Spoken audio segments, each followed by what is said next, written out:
अस्सलाम वालेकुम ऑल। उम्मीद है कि आप सब लोग ठीक होंगे। मैं आप लोगों की खिदमत में हाज़िर हूँ फिर से एक और वीडियो के साथ। और सामने जैसा आपको स्क्रीन पे नज़र आ रहा होगा, आज की वीडियो में हम बात करने जा रहे हैं मैथमेटिक्स के जो रिलेटेड फार्मूलाज हैं और उसमें कुछ शॉर्ट वेज या ट्रिक्स इस तरह की चीज़ें। तो ये प्रेजेंटेशन जो है तकरीबन 56 स्लाइड्स की है। तो अगर मैंने एक्सप्लेन करने बैठा तो ये वीडियो काफ़ी लेंथी हो सकती है, तो मैंने ये सोचा है कि इन्हें पार्ट्स में डिवाइड कर लेते हैं। तो जो आज का इस पार्ट में हम डिस्कस करेंगे वो लॉग की प्रॉपर्टीज़ होंगी, लिमिट्स के बारे में होगा और फंक्शंस का इन्वर्स जो लेते हैं। मतलब इन यानी कि एक लिहाज से पार्ट 2 का सिर्फ हम लोग एक्सरसाइज यूनिट 1 कर रहे होंगे इस पूरी वीडियो में कवर, जो कि काफ़ी लेंथी ही है। सबसे पहले बात कर लेते हैं कि लॉग प्रॉपर्टीज़ के बारे में। तो मैं ये एक चीज़ बता दूं कि लॉग प्रॉपर्टीज़ बहुत बहुत बहुत इंपॉर्टेंट है।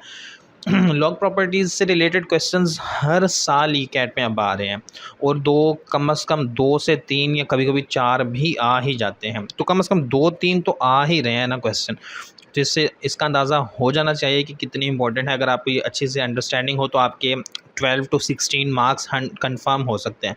और ये एक ऐसा एग्ज़ाम है जहाँ पे एक एक नंबर से आपके मेरिट ऊपर नीचे होता है और पोजीशन चेंज हो सकती है और फील्ड आपकी चेंज हो सकती है। तो लॉग प्रॉपर्टीज़ की बात करते हैं। सबसे पहले जो एक रूल 1 कर दें या लॉग प्रॉपर्टी फर्स्ट कर दें, ये वैसे मैंने एक अपनी वीडियो में शेयर की हुई है। आई थिंक ई कैट के मैथमेटिक्स के जो पास पेपर्स हमने डिस्कस किए थे वहाँ पे वैसे शेयर की हुई हैं, लेकिन यहाँ पे हल्का फुल्का ये कर दूँगा, मैं साथ थोड़ी सी एग्जांपल्स दे दूँगा। तो कहता है कि अगर कोई इस तरह लिखा हुआ हो, आपके पास इक्वेशन लिखी हुई हो कि एक एक्स है, उसमें इक्वल टू है लॉग ए वाई ए। अब ए वाई की जगह पे कोई वैल्यूज़ भी हो सकते हैं, वो डिपेंड करता है क्वेश्चन किस तरह का है। बाज़ दफ़ा आपको वो सिंपल ये चीज़ भी दे के पूछ सकता है कि इनमें से कौन सा ऑप्शन करेक्ट है, जिससे ये रिलेशन कंफर्म होता हो कि ये चीज़ इक्वल है, तो ये वाला रिलेशन होगा उसके लिए। तो इस तरह से रिलेटेड एमसीक्यूज़ डायरेक्ट भी पूछ सकता है, या एक्स ए और वाई की वैल्यूज़ भी पूछ सकता है, या सिंपली एक्स की वैल्यू ए की वैल्यू दे के वाई की वैल्यू पूछ सकता है, या एक्स और वाई की वैल्यूज़ दे के ए की वैल्यू पूछ सकते हैं। किसी भी तरह से क्वेश्चन को इसको वो अपनी मर्ज़ी से चेंज करके पूछ सकते हैं। उसके बाद जो रूल 2 है, सिंपल सा है, 9th क्लास में सबने पढ़ा होगा कि जब भी दो वैल्यूज़ जो हैं, दो नंबर्स जो हैं, दो क्या कहते हैं कि जी, दो अननोन नंबर्स जो हैं वो मल्टीप्लाई हो रही हो, नॉन हो या अननोन हो जो भी हो, तो उन्हें हम जब भी लिखते हैं ना मल्टीप्लाई के केस में उन्हें एडिशन के फॉर्म में लिखते हैं, और सब्ट्रैक्शन जब डिवीजन के केस में तो उन्हें सब्ट्रैक्शन के फॉर्म में लिखते हैं। यानी अगर कोई नंबर हो log a बाई बी तो उसे लिखेंगे log a minus log b। और ये रिवर्स केस भी चलता है, ठीक है ना। अगर कोई ऐसे लिखा हो और आप इसे इस तरह भी बना सकते हैं, ये दोनों साइड पे काम हो सकता है और बाज़ दफ़ा करना भी पड़ता है। log 1 by A is equal to minus log a because log 1 is equal to 0। अब कैसे हुआ होगा ये कि log इससे पहले 1 कर दिया होगा और उसके बाद कर दिया होगा माइनस log a, ठीक है, log a। तो log 1 जो है वो 0 होता है, तो सिंपली हमारे पास ये चीज़ आ जाएगी। तो ये भी इस तरह मतलब वो सिंपल है। आगे देखते हैं, वैसे एक हल्की फुल्की से एग्जांपल्स भी हैं।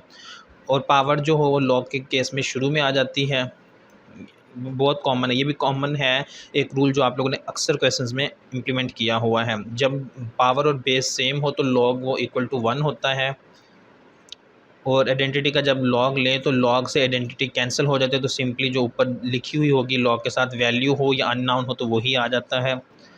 उसके बाद लॉग आइडेंटिटी जो है इक्वल टू 1 होता है। नेचुरल लॉग ऑफ आइडेंटिटी, ये चीज़ माइंड में रखनी है, ये नेचुरल लॉग है।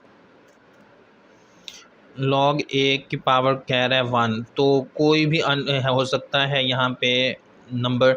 अब देखिए पावर तो है शुरू में आ जाएगी। अब ए 0 कब हो सकता है, जब ए की वैल्यू 1 हो। अगर ए की वैल्यू फॉर एग्जांपल 10 होती तो सिंपली आंसर 1 आ रहा होता, तो इस हिसाब से ये चीज़ भी देख सकते हैं आप लोग। और एक और रूल ये है कि अगर लॉग इस तरह दिया हुआ हो, यानी कि एक के केस में जो यहाँ पे बेस है, दूसरी केस में वो पावर बन रही हो, और जो यहाँ पे पावर है वो दूसरे केस में बेस बन रही हो, और वो आपस में मल्टीप्लाई हो रहे हो, तो उनका जो मल्टीप्लाई है वो इक्वल टू 1 आ रहा होगा। उसके बाद है log ए की पावर b को इस तरह भी लिखा जा सकता है 1 बाई, यानी कि ये यहाँ पे क्या हुआ है कि पावर जो है बेस में चेंज हो गई और बेस जो है पावर में चेंज हो गई है, और आ गई है ये 1 बाई की फॉर्म में, यानी बटे की फॉर्म में आ गई है, डिवीजन की फॉर्म में आ गई है। उसके बाद एक रूल 12 जो है log y ऑफ x, इसे इस तरह भी लिख सकते हैं, यानी कि कॉमन बेस ले ली है और y और x दोनों को पावर फॉर्म में बना दिया।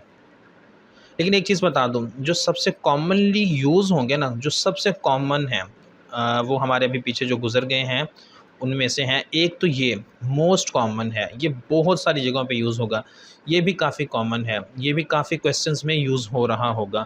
उसके बाद ये बहुत कॉमन है, ये 3 जो हैं लॉ के प्रॉपर्टीज़, ये बहुत कॉमन हैं, जो तकरीबन अक्सर क्वेश्चंस में यूज़ हो रही होती हैं, और बाज़ दफ़ा एक ही क्वेश्चन में तीनों भी यूज़ हो रही होती हैं, वो डिपेंड करता है। बाकी ये जो हैं आपको पता ज़रूर होनी चाहिए, लेकिन ये इतनी कॉमन नहीं है। उसके बाद अगर चौथे नंबर पे मैं रैंक करूँ तो ये वाली प्रॉपर्टी है जो अक्सर यूज़ हो रही होती है, natural log of 1 is equal to 0। अब आ जाता है एग्जाम्पल पे, कुछ एग्जाम्पल्स करके भी देख लेते हैं। यहाँ पे अब हमारे पास लिखा हुआ है कि लॉग 2 बेस है, पावर है उसकी 4 क्रॉस 8, तो किसके इक्वल होगा। सॉल्यूशन भी साथ ही है यहाँ पे, ठीक है। तो हम इस चीज़ को इस तरह लिख सकते हैं, मल्टीप्लाई है प्लस के फॉर्म में लिख सकते हैं। अब हमने क्या किया है, यहाँ पे बेस और पावर को सेम किया, और जो ऊपर पावर है ये वो शुरू में आ जाएगी। अब हमने देखा था कि लॉग ए हो, यानी कि बेस और पावर जब सेम हो लॉग की, तो वो इक्वल टू 1 के होता है, तो 2 मल्टीप्लाई बाई 1 हो जाएगा। और प्लस इसी तरह यहाँ पे है 2 की पावर 8 को 3 लिख दिया है, और बेस और पावर सेम हो गई है, तो ये आ जाएगा 2 + 3 आंसर 5। तो यहाँ पे करेक्ट ऑप्शन बन जाएगा हमारे पास 5। ये सिर्फ एग्जांपल्स, मतलब हाइपोथेटिकल हैं, कोई ये नहीं मैं कह रहा कि यही क्वेश्चंस आएंगे, इस तरह के ही आएंगे, लेकिन एक सिर्फ मैं उनका आपको यूज़ बता रहा हूँ कि उन प्रॉपर्टीज़ को आप लोग यूज़ कैसे करेंगे। एग्जाम्पल 2 है, which of these is equivalent to. अब वो यहाँ पे पूछ रहा है, इक्विलेंट पूछ रहा है, इसकी एग्जैक्ट वैल्यू नहीं पूछ रहा, ना अननोन की वैल्यू पूछ रहा है, जैसे कि वहाँ पे उसने कंप्लीट कहा था कि उसे सॉल्व करें। तो इसका पूछ रहा है कि ये किस चीज़ के इक्विलेंट हो सकता है इनमें से। तो जब सबसे पहले तो ये लिखा हुआ है बाई की फॉर्म में, बटे की फॉर्म में लिखा हुआ है, तो हम इसे, अच्छा मैं बटे इसलिए कहता हूँ, मैं उर्दू मीडियम में पढ़ा हुआ हूँ, और आप लोगों से, अगर आप लोगों के बैच अभी कंप्लीट हो रहे हैं, तो मेरा बैच 2014 में कंप्लीट हुआ था, तो मैं बटे वाला ही हूँ यार। मैं मतलब कि ओल्ड जनरेशन वाला कह सकते हैं आप मुझे। एज मेरी इतनी कोई ख़ास ज़्यादा है नहीं, लेकिन स्टिल कि मैं ओल्ड स्टूडेंट्स में काउंट होता हूँ। तो हमें बटे पढ़ाया जाता था, आजकल बाई कहा जाता है, उससे ज़्यादा ये फ्रैक्शन फॉर्म में कहा जाता है, या ओवर फॉर्म में कहा जाता है। तो मेरी आदत तो वो बनी हुई है, तो मैं अक्सर इवन अपनी क्लासेस में भी ऐसे ही कह रहा होता हूँ, जहाँ पे मैं पर टीचिंग कर रहा हूँ वहाँ पे भी यही कुछ कह रहा होता हूँ। तो log 3 की पावर 81 माइनस log 3 की पावर x लिख दिया है इसे। अब 81 को हम 3 की पावर 4 भी लिख सकते हैं, ताकि बेस और पावर सेम हो जाए। ये 4 जो है शुरू में आ जाएगा, तो ये आ जाएगा हमारे पास सिंपली 4 माइनस log 3 की पावर x। वैसे लिखा हुआ है, यही चेक कर लें। ये हमारे पास बन के आ जाएगा। अब यहाँ पे ऑप्शन में देखें ये कहाँ पे मिल रहा है हमें, ये वाला ऑप्शन, ऑप्शन ए है, तो यही हमारा करेक्ट आंसर है। उसके बाद है सोल्व log 3 की पावर 9 की पावर 4 है, ठीक है।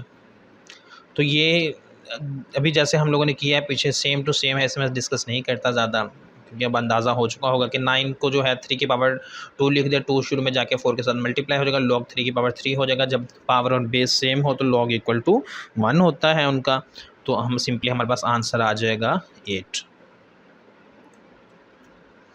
अब यहाँ पे फिर से सिंप्लीफाई का केस ही कह रहा है, यानी कि कंप्लीट सॉल्व करने के लिए वो नहीं पूछ रहा। तो यहाँ पे ऑप्शन नहीं दे, तो ऑप्शन कोई भी हो सकते हैं, वो आप लोग देख लीजिएगा खुद ही। तो यहाँ पे इससे अब मल्टीप्लाई में लिखा हुआ एक्स स्केयर और वाई, तो यहाँ पे log 3 की पावर एक्स स्केयर लिख दिया और प्लस log 3 की पावर वाई लिख दिया। तो सिंपली 2 जो है शुरू में आ जाएगा, और log 3 की पावर एक्स हो जाएगा, और प्लस log 3 की पावर वाई हो जाएगा, और यही आपका आंसर है। ऑप्शन में से देखना है आप लोगों ने, इस तरह का जो हो ऑप्शन मैच हो रहा होगा, वो आपका करेक्ट आंसर होगा। उसके बाद आ जाते हैं इन्वर्स ऑफ अ फंक्शन, ठीक है। तो इन्वर्स ऑफ अ फंक्शन आप डायरेक्ट तो कर ही सकते हैं अगर आपको ये चीज़ याद हो, अदरवाइज़ आप लोगों को एक पूरा मेथड फॉलो करना पड़ता है।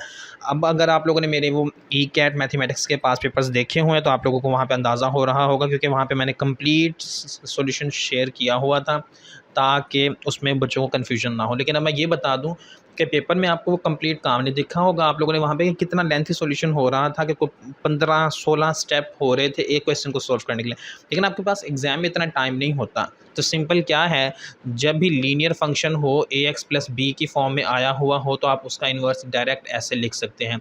ये चीज़ माइंड में रख लें। अब जैसे कि एक एग्जांपल है, यहाँ पे 4x प्लस 7 है, तो यहाँ पे हमने सिंपली x की जगह तो x ही आ जाएगा। अब b जो है इस केस में हमारे पास बन रहा है, यहाँ पे 7 बन रहा है, एक मिस्टेक हो गई है, यहाँ पे 7 आना था, ठीक है, ये टाइपिंग एरर है, ठीक है। तो ये 7 आ जाएगा। यहाँ पे देखें ना, इस तरह जो है यहाँ पे इसके हिसाब से देखो ये ए है मेरे पास, ये मेरे पास एक्स एक्स ही रहेगा और ये मेरे पास सिंपली बी आ रहा है।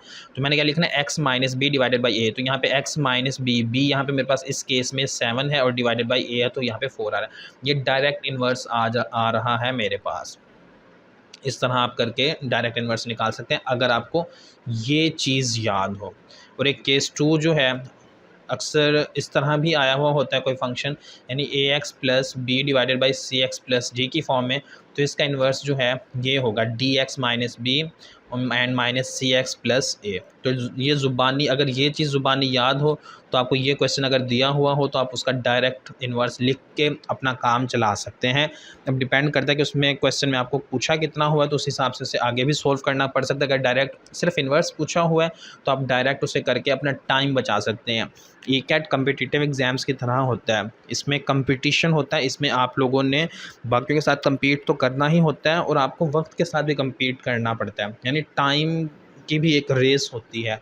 तो जितना टाइम आप एक MCQs पे कम लगाएंगे आपको दूसरे MCQs पे वो टाइम ज़्यादा मिल जाता है ताकि आप उसे सॉल्व कर सकें।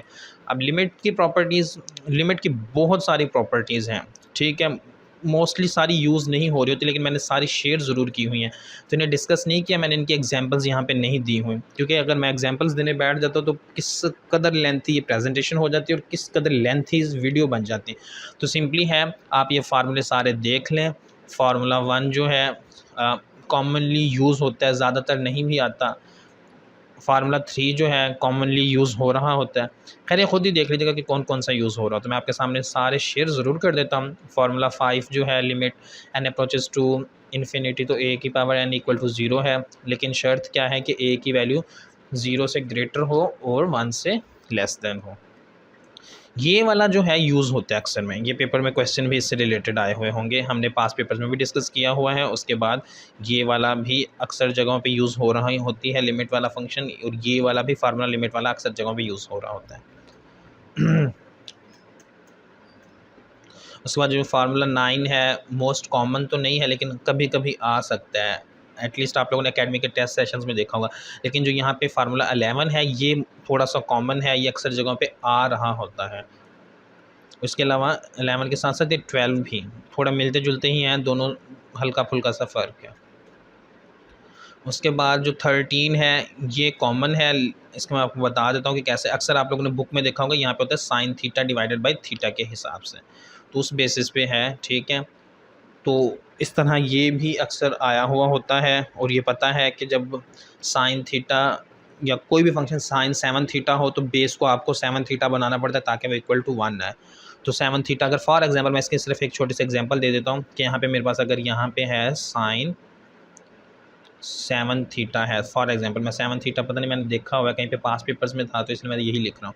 तो इस तरह बना हुआ है। तो अब ये अभी ये इक्वल टू 1 नहीं होगा तो आपने क्या करना है, 7 से मल्टीप्लाई करना है, 7 से डिवाइड करना है। ये जो 7 है ना ये यहाँ पे आ जाएगा। अब ये इसकी जो है ये इसका कोई नाम था मुझे एग्जैक्टली याद नहीं आ रहा, ये इक्वल टू 1 हो जाएगा। जब इक्वल टू 1 हो जाएगा तो 7 से मल्टीप्लाई होगा, 7 1 ज़ा 7, तो ये आंसर आ जाएगा। ये MCQs है शायद पास पेपर्स में, चेक कर लीजिएगा आप लोग। उसके बाद ये जो 16 है ये भी थोड़ा सा कॉमन है, यूज़ होता है। 15 भी काफ़ी जगहों पे आ रहा होता है, यूज़ हो रहा होता है। ये 19 दोबारा आ गया है, उसी से मिलता जुलता थोड़ा सा फ़र्क है, बस वहाँ पे 2 अननाउंस थे और यहाँ पे सिंपली एक है।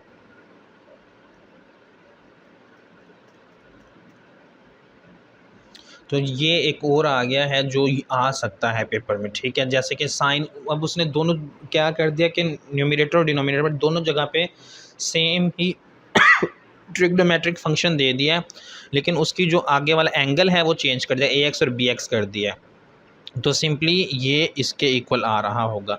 अब फॉर एग्जांपल यहाँ पे हो सकता है 7x डिवाइडेड बाई 6x, ठीक है। अगर एंगल में चले जाए तो हो सकता है 30x डिवाइडेड बाई 60x या 60 डिग्री x, कुछ भी हो सकता है। तो सिंपली AB के इक्वल ही होगा।